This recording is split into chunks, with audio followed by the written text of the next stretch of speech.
So if you're already a subscriber to my platform, you already know that, or my channel, really not really a platform. It's just a place that I dump my thoughts and creative energies. Yeah, that is the ocean behind me, or to the side of me.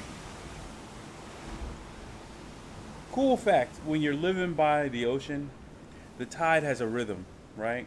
It's like maybe every 6 or 7 minutes, there's like a huge, gigantic, loud wave that comes, especially when the tide is coming in. Like it'll sound like a goddamn freight train is coming at you. It's actually I haven't got the timing down, but it's very interesting when that comes because it's so loud. But anyways, so did the video yesterday with regards to Kwame. Kwame. He sort of pissed me off towards the end when he brought up the little slave mentality thing as a critique. But it's very easy to figure out what type of nigga he is or what type of dude he is. He's one of those sneaky motherfuckers, in my opinion. You know, the fact that he posted that comment so quickly to my page, the fact that, you know what I'm saying, he talks about, well, you need to argue the points and argue the points. But when he made the comment, all he wanted to do is just try to hide behind some basic comment that, oh, I must be upset with her because she's a white woman, when that literally was nothing more than the same thing that he does, which is a means of getting people to the content, right? Which is just simply a means to getting people to watch the content. And when you actually got into the actual meat and potatoes of it, it's not like I'm any way, shape, fashion, or form slandering her. I'm just pointing out the obvious, right? I had maybe like two, maybe 3 or 4 points in total in that video that were just repeated over and over and over again, right? And applied over and over and over again. But when you watch this little video, all this hate when I've done blah blah blah. Man, first of all, he's taken a large amount of the talking points that he saw in the video. I guess at some point he did see the video. I'm glad that he's snatching some of those talking points. He majority tried to hang it on the he didn't try to bring up the white lady, the chick Ginger. He didn't try to bring up that video. He was trying to hide again behind, you know what I'm saying, the major example that he used in this video about all the hate. The major example he used was the video with him and the mother. I didn't watch that video. I don't know why he's saying that. If I would have watched the video and saw something bad about the video, I would have said something about that video. But that Jessica Reed situation is pretty simple for me.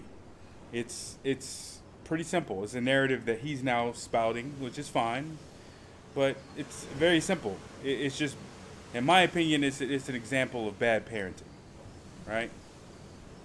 I'm gonna say it exactly the way it needs to be said. To me, it's just an example of bad parenting. Because ain't no way a 15-year-old should have been going anywhere with a guy over 20. Period. Ain't no sniffing him out. Ain't no. You over what? Nah, get the fuck away from my daughter. And if I ever see you with her again, I'm gonna beat your ass. That's how that goes. It's simple. It's very simple. It's dog simple. And then the tertiary effect of that is, or the tertiary thing, or the secondary issue there is single motherhood in general. And then you can expand even further out to how that affects the descendants of American slave community as a whole. And then black people in America as a larger whole. And then, you know, I don't think you can go further than that because everybody else has traditionalist cultures. So it's a little bit different in other countries of how they deal with single parent households. But that's a simple situation. But he didn't bring up this Ginger situation. He didn't bring up that situation at all. I don't think he touched on that situation at all. So I just want to say to Kwame, because I know he probably is a subscriber from a fake account, considering how he posted a comment on that video within minutes, right? I know he's checked out or tried to search me up on Facebook. I'm fairly confident he's probably sneak talking to my baby mama and everything else, right? I know like I said, I know a sneaky motherfucker when I see one. I know a sneaky motherfucker when I see one. But the next time I need to go ahead and put a narrative out there or put a video out there about any sort of off code behavior, I'm gonna go ahead and do so. But I already know it'll be just repeating myself. I already know what type of dude he is, right? He's the type of dude that's getting the delayed fame that he thinks he should have gotten when he was younger. Like everybody's thinking about Kwame Brown as if he's some sort of, just a quiet young individual. He sticks to himself. That's branding. What is he functionally doing? He's functionally trying to take advantage of the fame he currently has, right?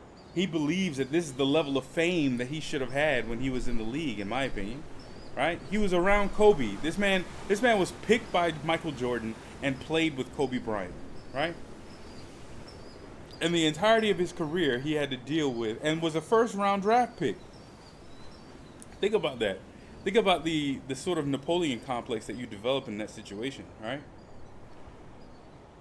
So you're around all these famous people who are getting their dues. They're considered legends. They're in the Hall of Fame, and you feel slighted, and you feel as though your fame was curtailed, whether it be by a specific person or whether it be by, your actions. You feel as though, well, damn, I should have gotten a little bit of that at the very least.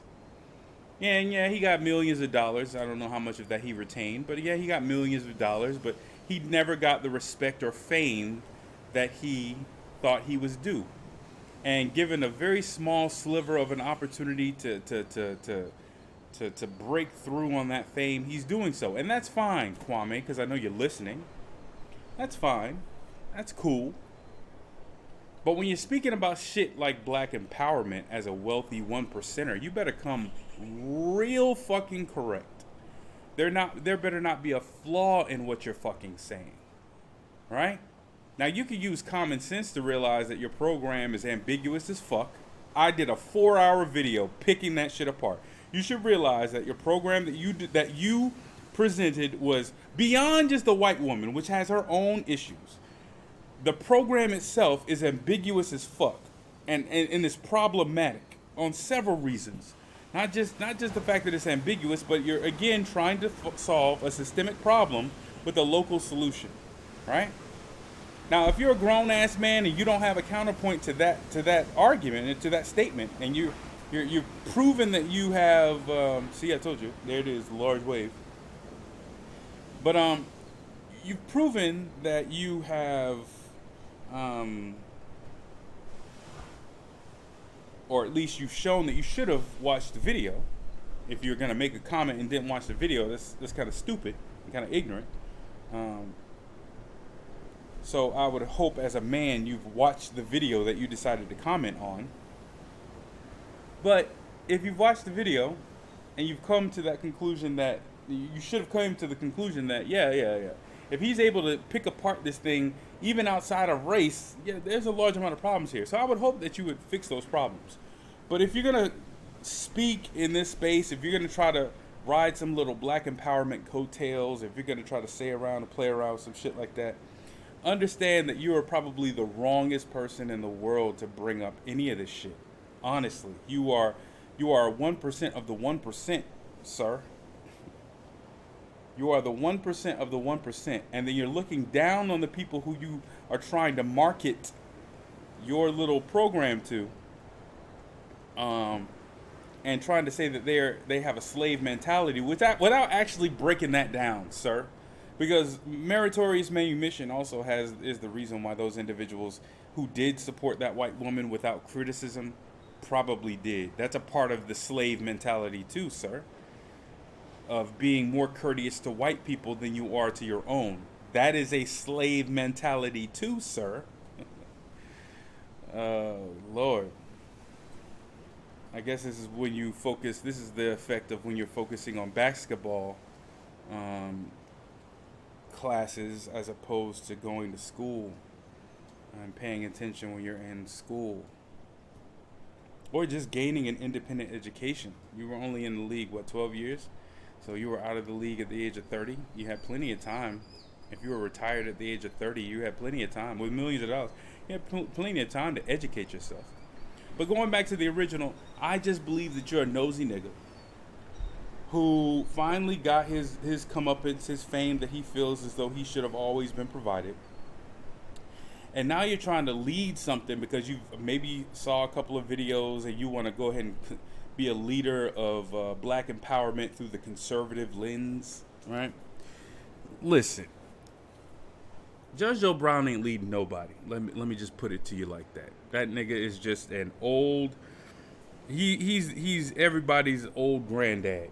Like that nigga can get away with saying whatever the hell he wants to say, but he ain't leading nobody nowhere. Honestly, the best thing he could do is try to transfer his historical knowledge, factual, opinionated historical knowledge to somebody else who can actually apply that in an actual sense, right? Because again, none of his generation were able to solve systemic problems with any of their actions either.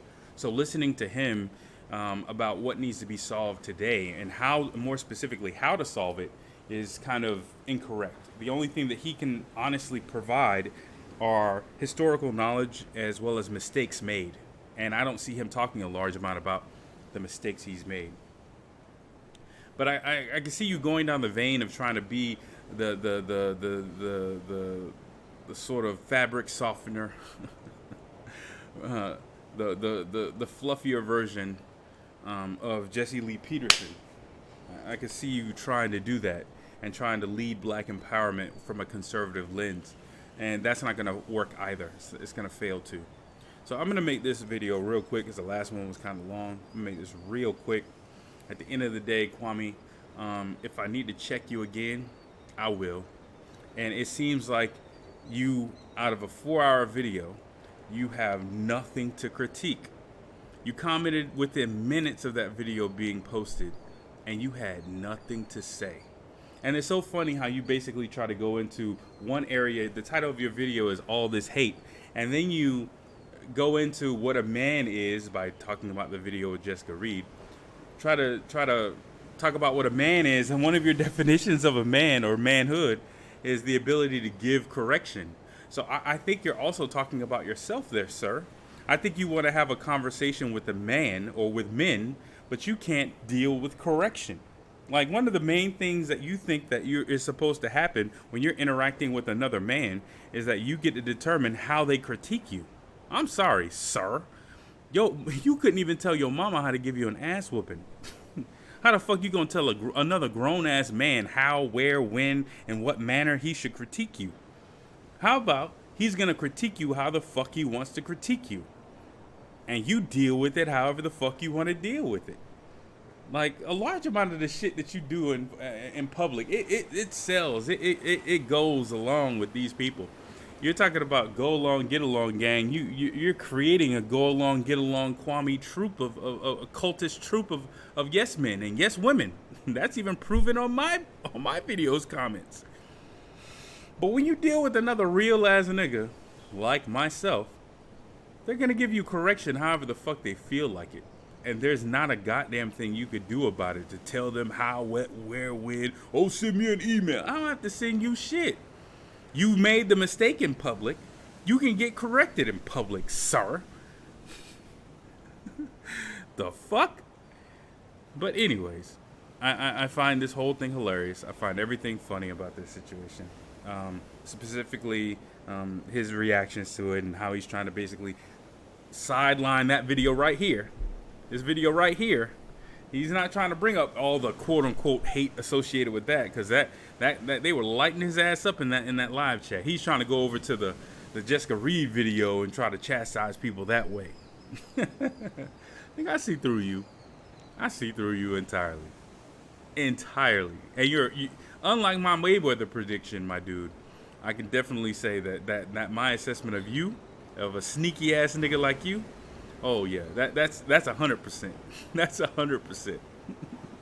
And also, I know I left a comment on your page and it got deleted, but I know you can still see those comments. I've seen it from my own thing that you can still see those comments even if they get deleted by YouTube or whatever. They still show up in your notifications. So a sneaky nigga like you, I know.